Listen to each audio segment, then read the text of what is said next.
আমরা যেন এই দুই শিল্পীর কথা শুনে আজকের এই যাতে যাচ্ছে যে বার্ষিক কোরাস মাহফিলে আমরা যে জন্য এসেছি সেটা ধ্যান জ্ঞান নিয়ে জন্যও আমরা আজকে এখান থেকে যেতে পারি এই আশাবাদ ব্যক্ত করছি।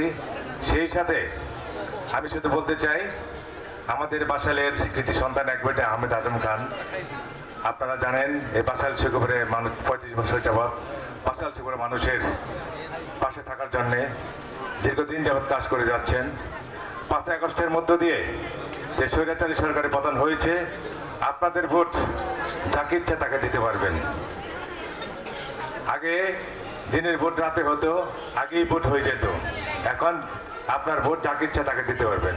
সেই জন্যে বাসালের ছেলেকে ভোট দেওয়ার আহ্বান জানিয়ে বাসালের আধুনিক উপজেলাকে আধুনিক উপজেলা গড়ে তোলার জন্য স্কুল কলেজ মাদ্রাসা রাস্তাঘাট উন্নয়ন করার জন্য একটিবারের জন্য বাসালের ছেলেকে আপনাদের ছেলেকে আগামী জাতীয় সংসদ নির্বাচনে ধানের শীষে ভোট চেয়ে আমি শেষ করছি। আসসালামু আলাইকুম।